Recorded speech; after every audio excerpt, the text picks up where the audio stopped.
व्यवस्थित स्वरोजगारी मंत्रालय बजट के 963 सेशन में अपने लोकनिक के स्वागत है। व्यवस्थित स्वरोजगारी मंत्रालय बजट के सदस्यगण अमितेश्वर झा, अमित कुमार झा के नेतृत्व में हमरा सब जे छै से सीधा मंत्रालय संपर्क और सीधा बजट संपर्क ले प्रयासरत छी।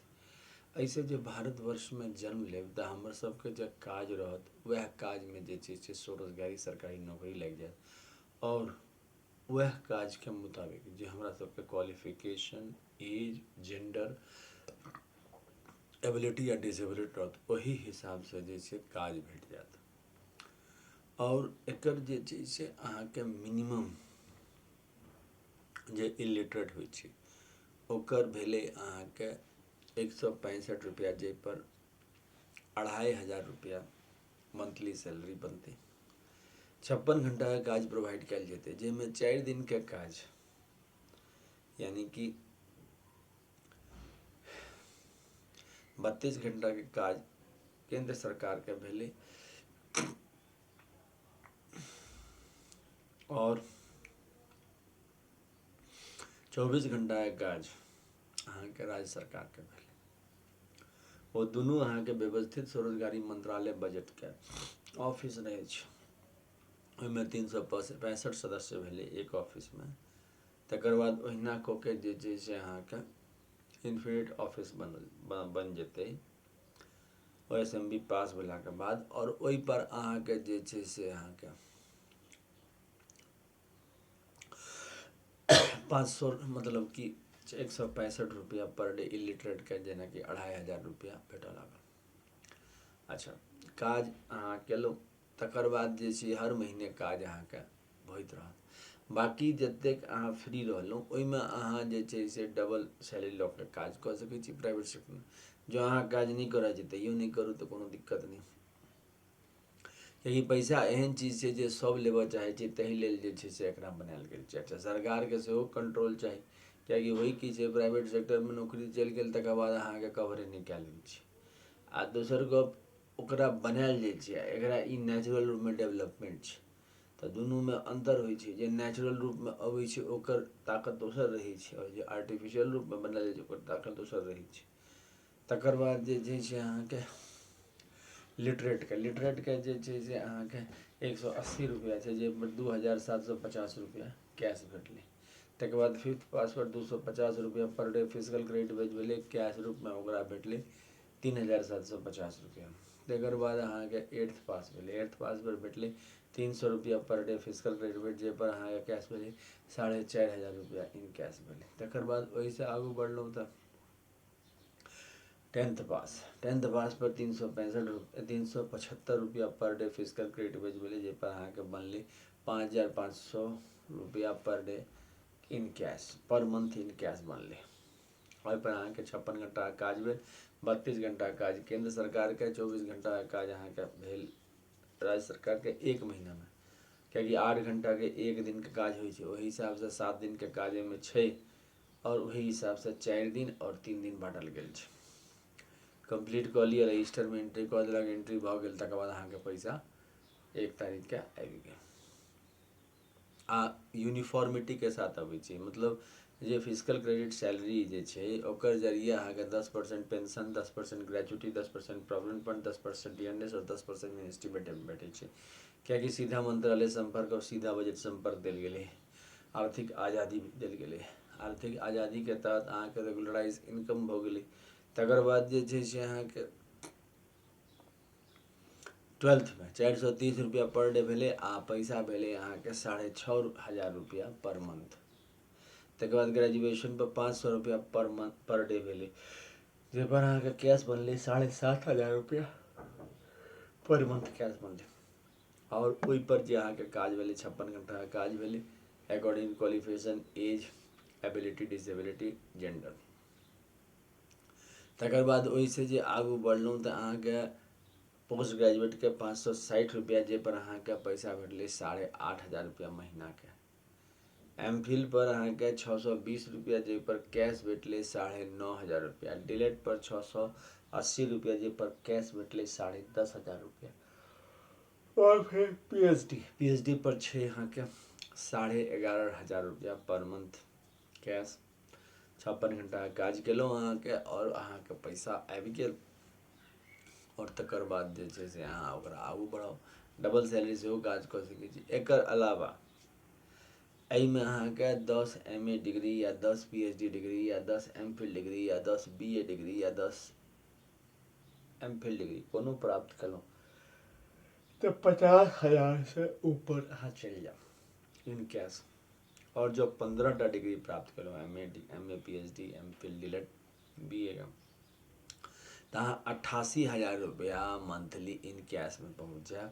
और अगर 20टा प्राप्त करूँ डिग्री में तो अहाँके 1 लाख से ऊपर पहुँच जाए। हाँ, महीने महीने अहाँके 56 घंटा का यूनिवर्सिटी तो organise self employment university budget of India university या जो कोनो यूनिवर्सिटी में डिग्री करे जब अहाँके काज दे चलि जाएत, ओ काज कंप्लीट करें जो according to qualification age gender ability या डिसेबिलिटी वो काज दिल जाएत, वो काज केने जाओ, पैसा आगू बढ़ल जाएत और देश में अहाँ ह्यूमन कैपिटल बन के तैयार रहू।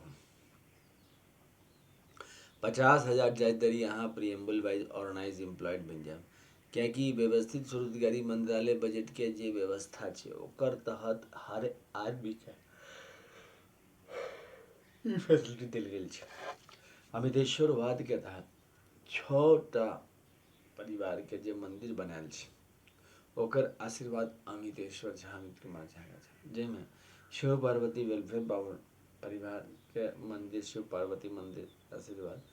तकर बाद दोसर परिवार विष्णु लक्ष्मी राम सीता कृष्ण राधा 175 करोड़ मंदिर विष्णु परिवार के। तकर बाद ब्रह्मा सरस्वती परिवार, जाहिमे अहाँके ISBN नंबर जते भेलै ओकरा हमरा सब Brahma Saraswati truth only terms में कहल जाइ छै। तऽ अहाँके ISBN number truth only terms के भेलै 8190186402 आ कॉपीराइट नंबर भेलै 954/03/7 तऽ ओकर आशीर्वाद प्राप्त भेलै।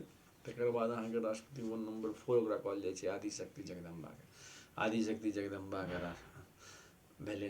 तकर बाद 5म भेलै प्रत्येक संयुक्त वर्षकृत भगवान ब्रह्मा विष्णु महेश ज्ञान लक्ष्मी छोड़ के जते कोनो देवी देवता छै सबक वर्षकृत के में लेल जाइ छै तऽ ओकर आशीर्वाद प्राप्त छै। और 6म में हिंदू गवर्नमेंट टेसरी यानी कि सेकुलर बात जे कोनो अहाँके पसीन नहीं पड़ल कानून के लऽ के चललहुँ तऽ ओ सबटा एहिमे आबि जाइ छै। तऽ 6 राष्ट्रपति भवन एकरा दस्तावेज कहल जाइ छै। तकर अलावा आशीर्वाद अहाँके 6 माइनॉरिटीज के गवर्नमेंट के अहाँके धर्म के सेहो छै, जेनाकि मुस्लिम धर्म भेलै ओकर रिलीजियस प्लेस भेलै, क्रिश्चियन धर्म के रिलीजियस प्लेस भेलै, तकर बाद अहाँके जैन धर्म के रिलीजियस प्लेस भेलै, बौद्ध धर्म के रिलीजियस प्लेस भेलै, सिख धर्म के रिलीजियस प्लेस भेलै, तकर बाद अहाँके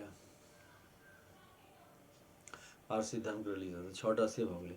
तऽ 12टा एहिमे राष्ट्रपति भवन बनै छै मंदिर डॉक्यूमेंट के हिसाब से।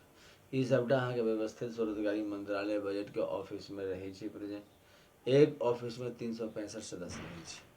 अच्छा, एकर अलावा ट्रूथ ओनली टर्म्स एकर ग्रंथ भेलै। Truth only terms Amiteshwar Jha Amit Kumar Jha द्वारा लिखल छै 31 अगस्त 2001 से 28 दिसंबर 2001 के बीच में।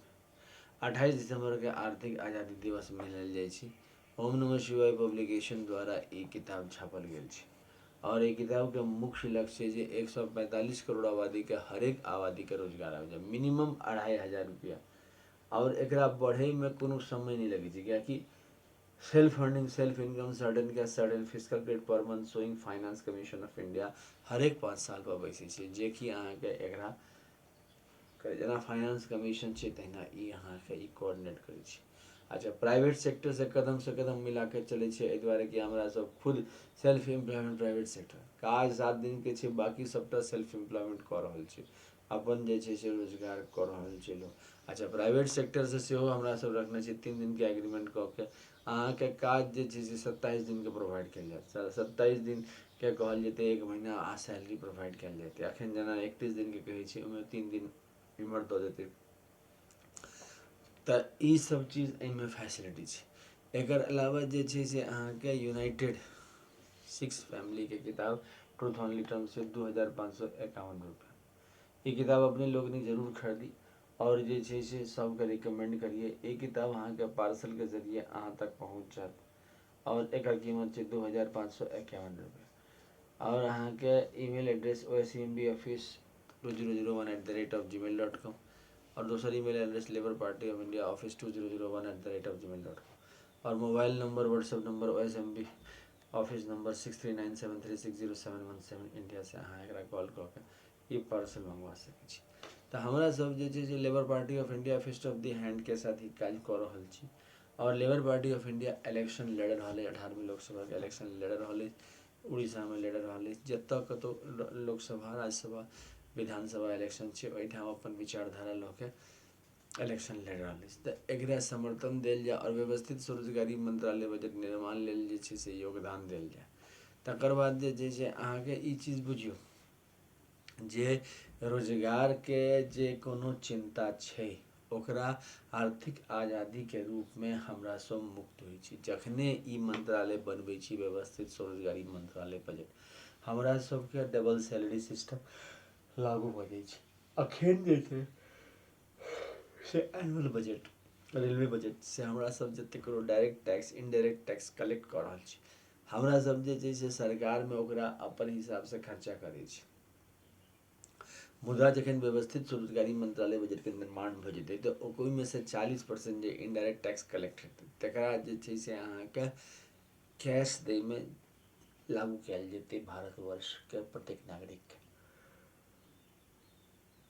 40% डायरेक्ट टैक्स जे दै छियै 100% में से 40% ओ जे छै से अहाँके सेहो लागू कयल जेतै इम्हर दै लए 145 करोड़। एकर अलावा 10% फिजिकल पॉलिसी और 10% मॉनेटरी पॉलिसी एहि लेल जे छै हमरा सब reserve bank of India physical salary of India कऽ के खोलने छी और जे छै से व्यवस्थित स्वरोजगारी मंत्रालय बजट लेल अधिनियम हमरा सब लगातार लागल छी पार्लियामेंट ऑफ इंडिया और विधानसभा में।